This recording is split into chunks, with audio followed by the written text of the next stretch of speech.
안녕하세요. 김성길 목사와 함께하는 사람 이야기 제2단원의 G7 과정입니다. 전 시간에 이어서 이 시간은 15-8회가 되겠습니다.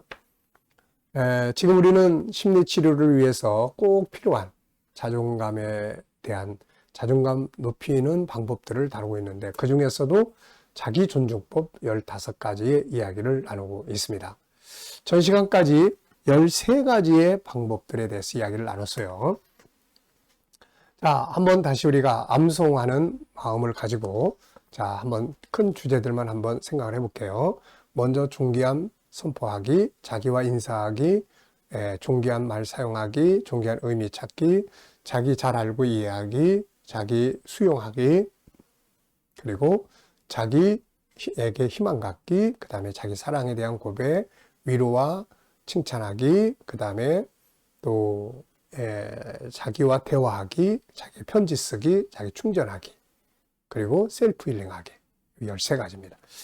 자, 그래서 이런 것들을 이렇게 외워두시면은 활용하기가 아주 쉽죠. 자, 이 시간은 14번째 이야기를 함께 나누겠습니다. 14번째는 자기 것을 소중히 여기고 존중하라 하는 내용이에요. 자기를 존중히 여긴다는 것은 자기에게 주어진 것들을 소중히 여기는 것을 말합니다. 불행한 자와 행복한 자, 실패한 자와 성공하는 사람의 차이점은 불행하는 사람은 자기에게 없는 것만 항상 생각을 해요. 자기 걸 별 볼 일 없는 것처럼 그렇게 취급을 합니다. 네. 행복한 사람은 항상 자기에게 있는 것, 자기에게 있는 것을 찾아서 소중히 여기고 감사하고 발전을 시키는 사람이에요. 그래서 행복한 사람은 항상 자기 것이 뭐가 있는가를 찾고 그 찾은 것들이 아무리 못났어도 그걸 잘 개발하고 발전을 해서 빛나게 만드는 거죠. 거기에 행복이 있는 겁니다. 뭐 남의 떡이 아무리 좋은들 무슨 의미가 있겠습니까? 이웃의 것을 탐내는 것은 행복이 아니라 불행의 시작이에요. 그래서 십계명에서도 마지막 10번째 계명은 내 이웃의 것을 탐내지 말라고 이야기를 합니다. 그러면 이웃의 것을 탐내지 않으려면은 내게 있는 것을 소중히 여길 수 있어야 돼요. 내 것에 대한 가치를 느껴야 합니다. 그래야 다른 사람들 거 쳐다볼 필요도 없는 거죠, 이게. 자, 우리가 자기에게 있는 것, 현재 내게 남아있는 것, 이 자산을 굉장히 소중히 여기고 이것들을 잘 관리하고 전문화시키는 것이 굉장히 중요합니다. 이런 부분에 대해서 정말 모델적인 사람이 있죠. 바로 마라톤 선수였던 아베베라는 사람이 있습니다. 아베베.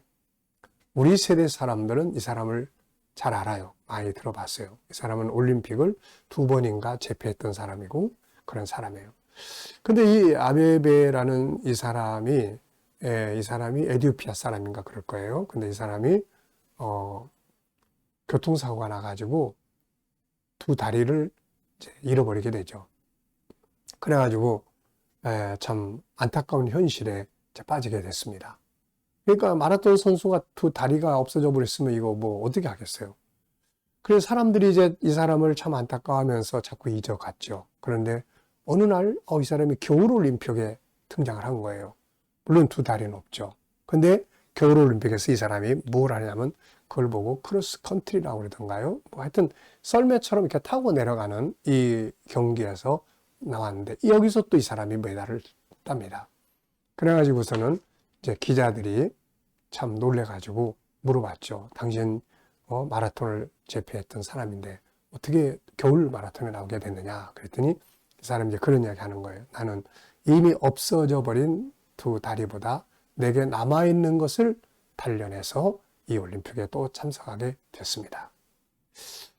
저는 그 사람의 그런 장면들이 참 너무나 정말 아주 멋지지 않습니까?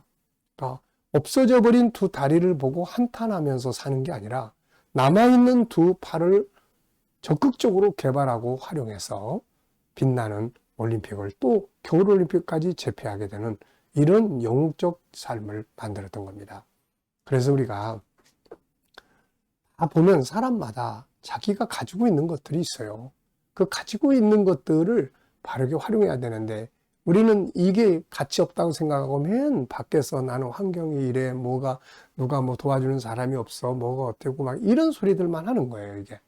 자, 정말 자기를 존중할 줄 아는 사람은 자기가 가지고 있는 것들을 소중히 여기고 이거를 개발해서 이거를 적극적으로 활용을 하는 겁니다. 이게 정말로 행복의 비결이에요. 자, 여기 보면은 자기의 것들에 대해서 존귀하게 여겨야 될 이유는 뭔가? 자, 여기 세 가지 이유가 있어요. 못난 것이든 잘난 것이든 좋은 것이든 나쁜 것이든 좋은 환경이든 어려운 환경이든 다 하나님이 주신 거예요. 하나님이 맡긴 거예요. 그러니까 하나님이 주신 것이 것 중에 나쁜 것은 없는 거예요, 이게. 자, 두 번째는 이 속에 행복의 씨가 다 들어있어요. 행복의 씨는 바로 그 속에 들어있습니다. 마치 사양 고양이의 그 똥 속에 사양 그 콩이 들어있는 것과 똑같은 원리예요. 그러니까는 이 보잘것없는 것이라고 생각할 게 아니라 그 속에 들어있는 행복의 씨를 찾는 거죠. 세 번째는 존귀하게 여길 때 뭐든지 발전을 합니다. 보잘것없는 것이라도 내가 그걸 소중히 여기고 그러면 그게 빛을 발하게 되는 거예요. 자, 그렇다면은 우리가 존귀하게 여겨야 될 것들이 뭡니까? 여기 보면은 10가지를 소개를 했어요. 하나는 나의 오늘. 나의 오늘은 참 소중한 자산이죠. 나의 시간, 나의 모습, 뭐 잘났느냐 못났느냐 이런 게 아니라 내 있는 모습 그대로가 소중한 거예요. 나의 환경, 나의 과거, 나의 현실, 미래, 그리고 내가 가지고 있는 일, 내 사명, 내 가족, 자녀들, 그리고 동료들, 이웃들, 나의 장점. 장점만 소중한 게 아니에요. 약점이 또 아주 소중한 부분이에요. 내 약점. 그걸 잘 활용을 하면은 영적인 성장도 있게 되고 또 다른 사람들이 가지지 못한 놀라운 역사들을 만들어내요. 나의 아픔, 나의 성공과 실패. 심지어는 이 실패라는 것도요, 이게 진짜 중요한 자산이에요. 이 실패의 경험이라는 거. 일부러 할 수 없는 거예요. 이거는 일부러 할 수 없고, 이거는 돈 받고 할 수 있는 일이 아닙니다, 이게. 그런데 경험한 실패는 내 인생을 정말로 아름답게 만들어주는 그러한 보물 같은 거예요. 어떤 사람이 이 비즈니스를 하는데 실패를 했습니다. 이 사람은 홍보 역할을 했던 사람인데요. 그래가지고 결국은 뭐 이게 말도 잘 못하고 또 다른 사람 만나는 것도 어려워하고 그러다 보니까 이 역할, 영업에 아주 실패한 거죠. 그러다가 어느 날 이제 자기 친구한테 자기가 그렇게 실패했던 이야기를 들려줬어요. 그랬더니 친구가 너무 좋아하는 거예요. 그러면서 야, 너 그 이야기를 글로 쓰면서 방송 이런 거 해봐라. 그래가지고는 이 사람이 자기 실패담에 대해서 이야기를 하기 시작하고 자기가 실패했던 경험들이니까요. 그래가지고 이 사람이 그것을 통해서 성공한 사람이 있습니다. 그걸 통해서. 그러니까는 자기가 성공만이 자산이 아니고 실패라는 것도 소중한 자산이라는 거죠. 그걸 잘 귀하게 여기면은 그것이 성공을 가져다 주는 거예요.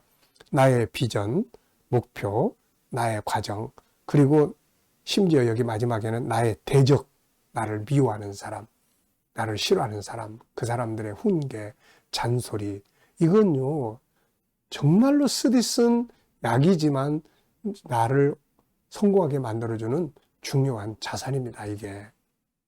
우리가 익모초라 그러나요? 뭐 속이 안 좋을 때 뭐 먹는 건가요? 하여튼 그거 어마어마하게 쓴 겁니다, 이게. 근데 그게 약이 되는 거예요. 그러니까 이런 것들을 다 좋게 활용하면 다 내 자산이 되는 거예요. 우리가 이걸 기억하셔야 돼요. 행복한 사람은 자기에게 있는 부족하지만 자기에게 있는 것을 찾아서 소중히 여기고 그거를 갈고 닦는 사람. 이 사람은 행복한 사람, 성공하는 사람이에요. 근데 자기에게 있는 것보다는 맨날 남 쳐다보고 남의 것만 바라보고 생각하고 부러워하는 사람들은 불행합니다, 이거. 행복과 불행이 딴 데 있는 게 아니에요. 자, 자기 존중법 14번째는 자기 것을 소중히 여기고 존중하라는 것입니다. 자, 이 시간은 여기까지 하도록 하겠습니다. 감사합니다.